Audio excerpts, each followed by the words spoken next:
Hello guys, welcome back to Sports Angle. My name is Chandra Vyas. So excited to be back. Sorry not to be uploading regularly. I just want to make this a regular habit now to upload regularly.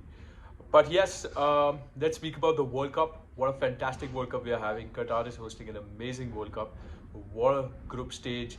Absolutely unpredictable. It was nothing what anyone could have ever imagined to be huge upsets, lot of new teams going through. Now, of course, we are on the round of 16 stage. The round of 16 stage has some crazy matchups. Now, what I'm going to do is, of course, going to be talking about them, but I'm going to be talking about them in a structure such as where I will be covering what the match is all going to be about. I'm going to be covering a key battle which is going to be essential to the result of the match. And yes, I am going to be predicting the winner as well. So let's get into it. The first match, Netherlands versus the USA. Tactics versus energy. Of course, Netherlands are tactical disciples. Their coach, Louis van Gaal, is known to bring tactics onto the table where he literally covers every detail which is to be covered for the particular match. USA have brought this breath of fresh air. They have a fantastic young squad which believes in having energy to the very last minute. Now, what I feel about this match is it's going to be decided who has a better midfield day. The key battle to watch out here for is Frankie De Jong versus Tyler Adams. Skill versus energy. Whoever comes out on top between these two obviously takes the W home and, of course, progresses into the quarterfinals. My prediction for this particular match is going to be Netherlands. The second round of 16 game, Argentina versus Australia. Stylistically, very interesting. Argentina obviously like to play through the middle because of the Messi factor they have. And I think this is going to be the match where Messi probably comes to the fore. For Messi to come to the fore, Rodrigo de Paul has to have a fantastic game. He literally has to boss that midfield, completely dominate the game, complete every pass he can, cover every blade of grass he can. And the stylistic matchup, which is going to be very interesting to see here, is Andre Mui of Australia versus Rodrigo de Paul of Argentina. And of course, my predicted winner here is going to be Argentina. However, Argentina do have to watch out for the quick fullbacks Australia have. And if that is going to be something which is going to be a deciding factor in the game, Australia need to maximize on that as well. So, yes, my predicted winner is of course Argentina, but let's see what's happened in this game. So France versus Poland. Stylistically, very good for France because they can play quick, they can play through Poland. They're not so very strong or they are not very quick on their feet as well. But what here France need to watch out for is they have a shaky defense. Lewandowski is just finding form. And if he gets a sniff in the 60 meter area, he's going to score. Uh, so a key battle to watch out here will be Rafael Varane from France and versus Robert Lewandowski. Rafael Varane will have to keep him quiet for the larger parts of the game, literally win every duel he has to, and he needs to keep him absolutely occupied for 90 minutes because the thing with Lewandowski is if he has a shot on target, he is scoring. He's a clinical striker. We've seen in big games what he does for club and country. Of course, I'm going to be slightly traditional here and I'm going to go for a winner as France for this one. Now the fourth round of 16 game, England versus Senegal. Clinical. That's what England have to be from minute one.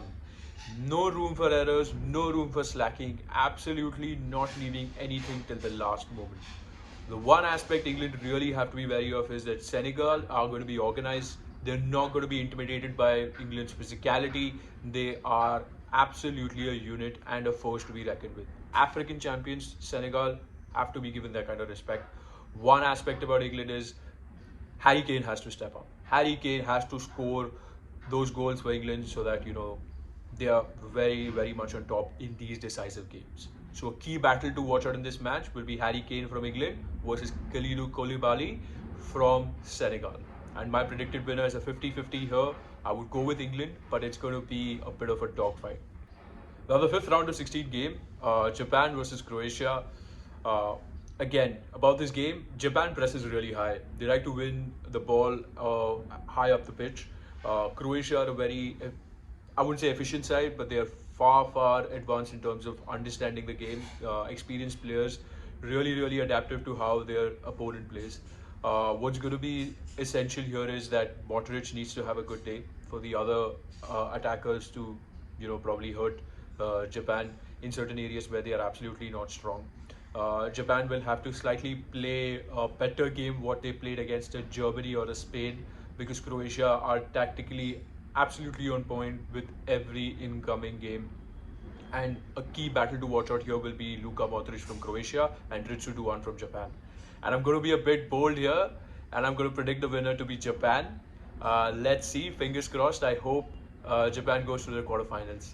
Sixth game of the round of 16, Brazil versus South Korea. Brazil are, in my opinion, the biggest favorites of this tournament. They literally have, for every position, two great players contesting for it. And let's see, of course, South Korea, I'm not putting any disrespect on their name. Fantastic group stage qualification against Portugal, scoring in the dying minutes of the game. Very good, you know, show of grit and determination. But the key, battle which I feel out here will be Vinicius Junior versus Kim Young Won. Uh, Kim Young Won, because he's a solid centre back. He can, obviously, he's prominent in both boxes. Obviously, in his box he's going to win the duels and headers. On the opposition box he's got a knack for scoring goals. Of course, my prediction for this particular game is Brazil. It's a no-brainer for me. They have to win this. The seventh game of the round of 16 is an interesting one: Spain versus Morocco. And the reason why I say it's interesting is because Spain are pass masters. Literally, no one passes the ball as much as they do, because they completed 1,013 passes in their first group stage match against Costa Rica when they won 7-0 over them. Uh, yes, on the other hand, Morocco is slightly physical, very good in the air, will like to disrupt Spain's play through tactical fouling, and they will try to get the second ball as much as they can. Spain will have to cope with the physicality of it. They will have to understand, that this is not going to be one of those smooth games. It's going to be a battle. And again, this is a battle which I feel is going to be one of the creative side of things. That's why my matchup for this particular game is going to be Petri from Spain versus Ziyech from Morocco. And my predicted winner will be Spain, although it'll be difficult for them to cope with the physicality of Morocco. The last game of the round of 16 is Portugal versus Switzerland. Stylistically, a very good matchup, because Switzerland play a very, very progressive style. They like to transition well from their defense to their attack, and they have a fantastic midfield which enables them to do that. Whereas on the other hand, Portugal have been slightly slow because of their defensive transition not being the best. However, I feel this again is going to be a slight of a dogfight, because Switzerland is just coming off a fantastic win against Serbia. Portugal is coming off a loss from South Korea. So the morale is going to be 50-50. At the same time, the battle to watch out here will be Breel Embolo of Switzerland versus Ruben Diaz of Portugal. Fantastic battle to watch out for. And my predicted winner for this is going to be Switzerland. Yes, Switzerland spoiled the party for France in the round of 16 in the Euros.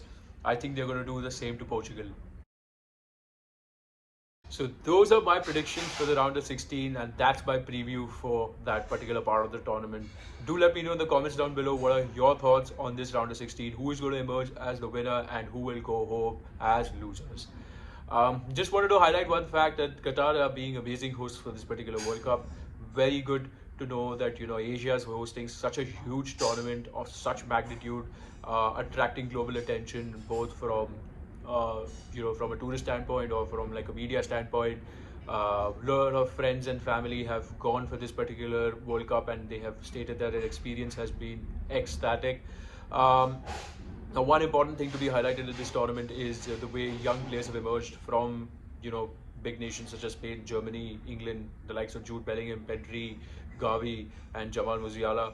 I'm really excited to see what they do in the future tournaments, in the Euros, in the World Cups, and obviously for their respective clubs, what it looks like. Yes, and just like you, I'm excited to watch Netherlands versus USA today as well. I'm going to be watching every match, irrespective of the timing it's going to be. But yes, uh, what I also wanted to thank you is, thank you for being patient, thank you for, subscribing, and thank you for watching this video.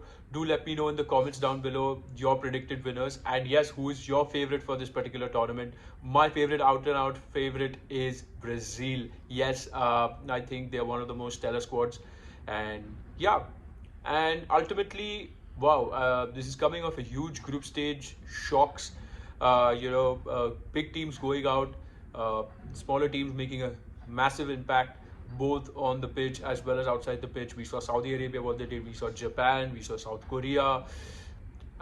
This is just ecstatic to watch, and this is just very, very cool for countries like India to see what football holds for them in the future. So yes, I'm ending my video here. Do like, share, and subscribe, and let me know in the comments down below on your thoughts on this particular video.